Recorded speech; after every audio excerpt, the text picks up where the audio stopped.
नमस्कार, आप सभी का स्वागत है एक बार फिर AFT 24/7 में। आज हमारे साथ 18वें ग्लोबल फिल्म फेस्टिवल में जुड़े हैं बहुत ही ज़्यादा मशहूर Bollywood actor mister Girish Thapar sir. We welcome you here sir. Thank you, बहुत बहुत धन्यवाद आपका।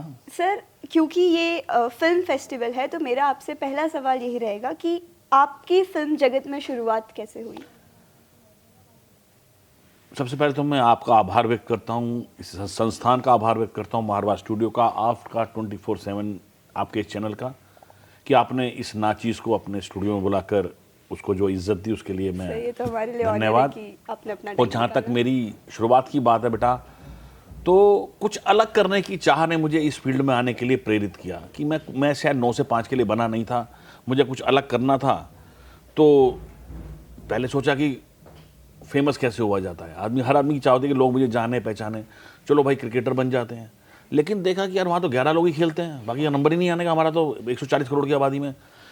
फिर धीरे धीरे मेरा रुझान थिएटर की तरफ हुआ, मैंने थिएटर किया, एक्टिंग में जब पहली बार किया तो लोगों को मेरा काम पसंद आया। जब पसंद आया तो फिर वही कहते ना कि मैं अकेला ही चला था जानिब मंजिल की ओर, लोग मिलते गए, कारवां बनता गया। सर, पहला काम पसंद आया आपने बोला, तो पहला काम आपने क्या किया? मैंने प्ले किया था, एक चौराहा प्ले था डॉक्टर सुदर्शन मंजीठिया जी का, उसमें मैंने 7-8 कैरेक्टर अलग अलग किए थे, साइक्लोफिजिकल प्ले था वो। तो उसमें लोगों ने मेरे को बहुत प्रोत्साहित किया, अच्छा लगा, तो फिर मैंने इस तरफ रुझान किया। फिर कुछ प्लेस किए, फिर धीरे धीरे दिल्ली दूरदर्शन की तरफ जाना शुरू किया, लोगों से मिलना शुरू किया, फिर मिलते मिलते फिर मुंबई की तरफ रुख किया।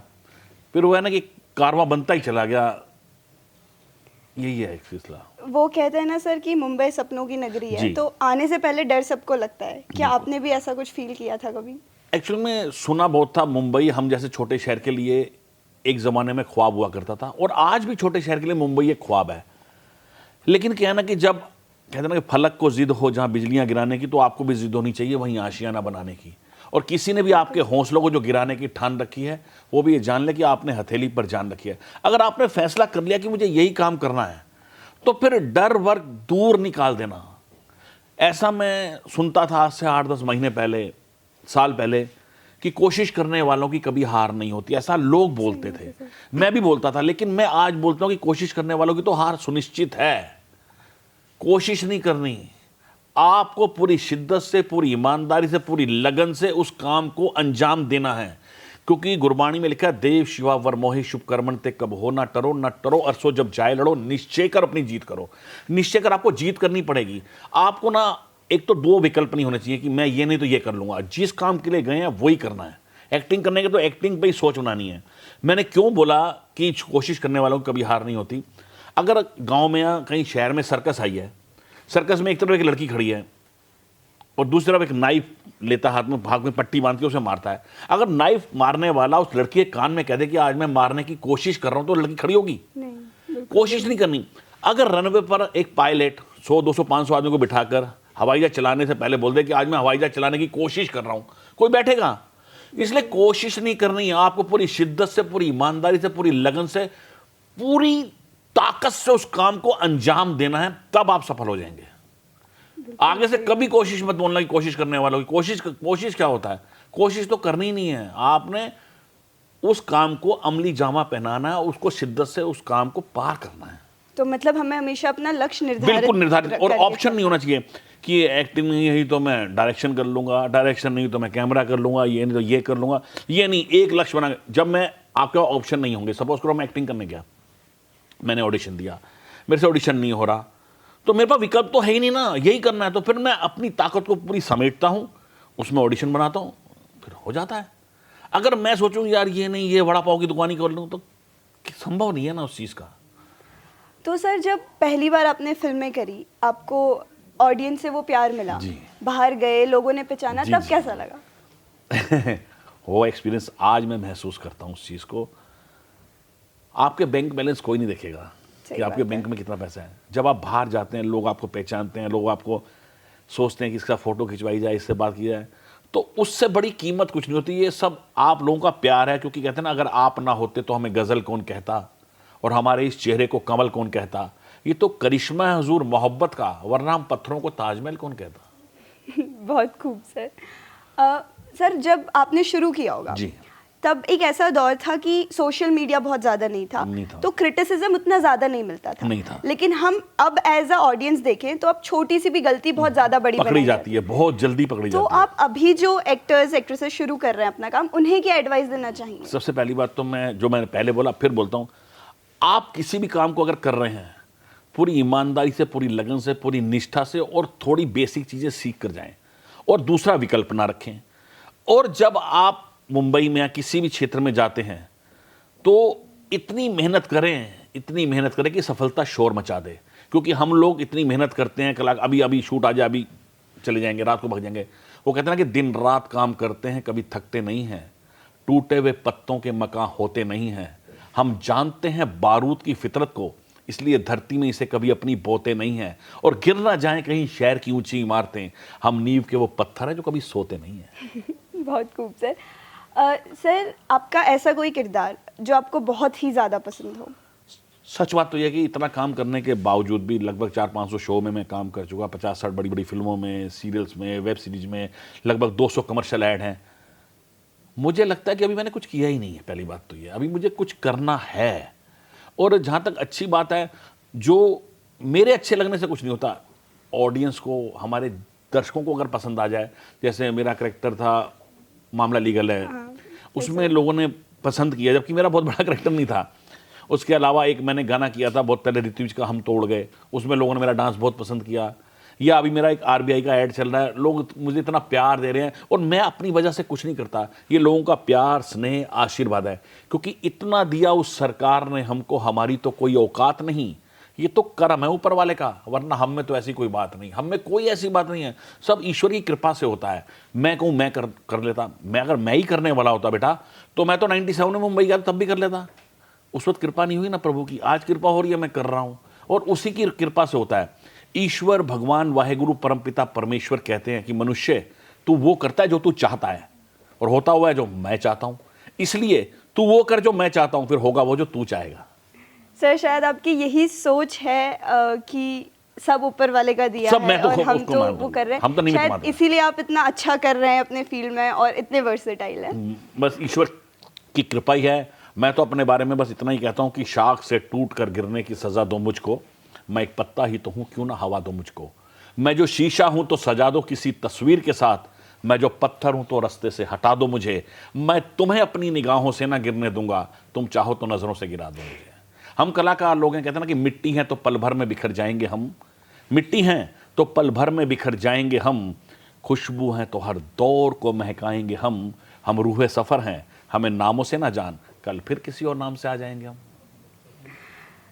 सर, आपने बॉलीवुड में भी काम किया है, टीवी में भी काम किया है, ओटीटी में भी काम किया है, हर एक फील्ड में वो क्या एक चीज़ है जो आपको लगता है बहुत ज़रूरी है?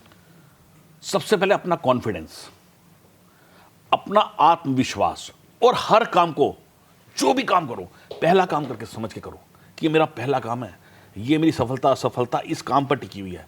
मैं आज भी इतना करने के बाद हर काम, आज भी ईश्वर को याद करता हूँ, हे ईश्वर मेरी आज इज्जत रख लेना, जो मुझे दिया है वो पूरा करवा देना। मैं हर काम को पहला काम समझ के करता हूँ आज भी, और जब मैं करता हूँ उसको नाम लेता हूँ तो मेरी ताकत डबल हो जाती है, एक मैं और एक ईश्वर। मैं तो कुछ नहीं करता, करते तो वही हैं, करते हैं, कहते हैं सब आपकी कृपा से मेरा काम हो रहा है, करते हैं प्रभु जी मेरा तो सिर्फ नाम हो रहा है। अगर मैं इसका उदाहरण देता हूँ, सचिन तेंदुलकर क्रिकेट के गॉड हैं, दुनिया मानती है, मैं भी मानता हूँ। 200 टेस्ट मैच खेले हैं, 400-500 वनडे खेले हैं, लगभग 1000-1200 बार बल्ला लेकर पिच पर गए, लेकिन उन्होंने 100 ही शतक क्यों बनाए? उनको तो 1200 बनाने चाहिए थे, रोज जाते हैं। 100 पर प्रभु की कृपा हुई तो बन गया।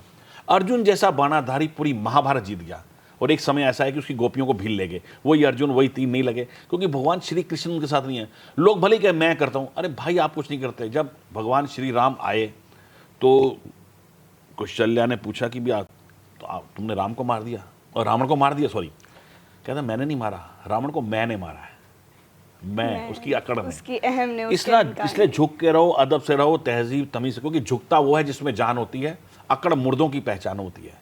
और यहाँ पर लोग कहते हैं ना कि टैलेंट पे काम मिलता है, झूठ बोलते हैं।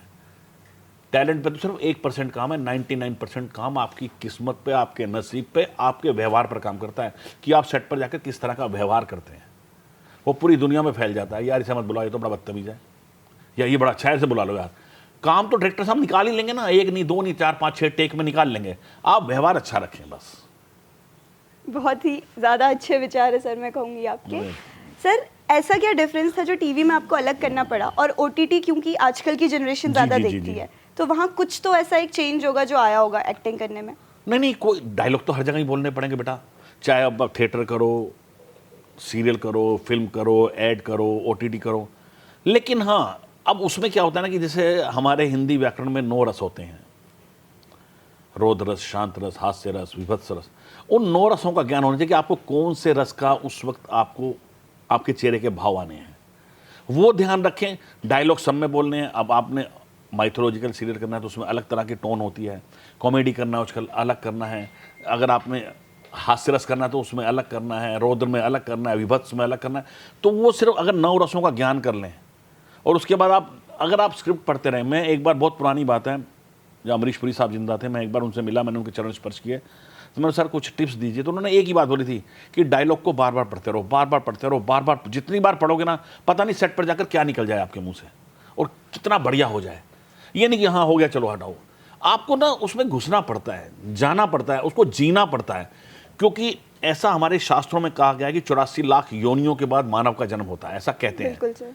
हम लोगों ने तो एक ही जन्म में कई योनियां कर ली, नाई, धोबी, कसाई, पंडित, चाचा, भतीजा, वकील, जज।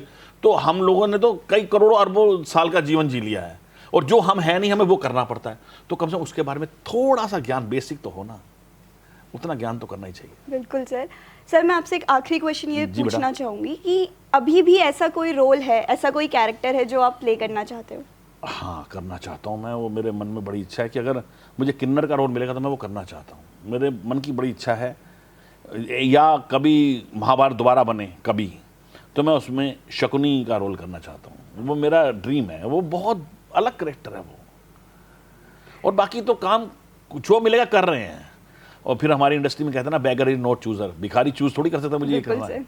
हमें तो जो मिलेगा करना ही है, जो भी है, और करना है तो करना है। और फिर जो भी मिले, काम को छोटा बड़ा मत मानना, काम को काम मानना, उसको पूरी शिद्दत से, पूरी ईमानदारी से, पूरी लगन से करो। छोटा बड़ा काम कुछ नहीं होता, काम सिर्फ काम होता है। छोटे काम से ही बड़ा काम मिलता है। आपका सिर्फ एक एक्सप्रेशन ही आपको बता देता है। हम ऐड करते हैं आज 15 सेकंड के अंदर आपको सब कुछ करना होता है, तो 15 सेकंड में कितनी लाइन्स होती हैं? कुछ भी नहीं होती। तो इसलिए 15 सेकंड के अंदर आपको जो एक्सप्रेशंस करने हैं वही है। बस आप थोड़ा बेसिक नॉलेज हो जाए और बुजुर्गों का आशीर्वाद हो जाए, ईश्वर की कृपा हो जाए, सब लोगों का प्यार मिल जाए, तो सब कुछ हो जाता है संभव। बहुत अच्छा लगा सर आपसे बात करके। आपका बहुत बहुत धन्यवाद अपना इतना कीमती समय देने के लिए। बस सबसे पहले तो आपका भी धन्यवाद कि आपने मुझे अपने स्टूडियो बुलाया, और इससे पहले भी मैं आया था। तो मैं यही कहूँगा कि हर बार कुछ ना कुछ बोलने का अंदाज रहता है कि मैं बार बार क्यों आना चाहता हूँ। कहते हैं तेरे नज़रे पाक को आंखों में बसा रखा है, हमने एक अलग काबा बना रखा है, एक कशिश खींच के लाती है तेरे मैखाने तक, वरना साकी तेरे मैखाने में क्या रखा है। Thank you so much sir. ऐसे ही और अपडेट्स के लिए देखते रहिए AFT 24/7।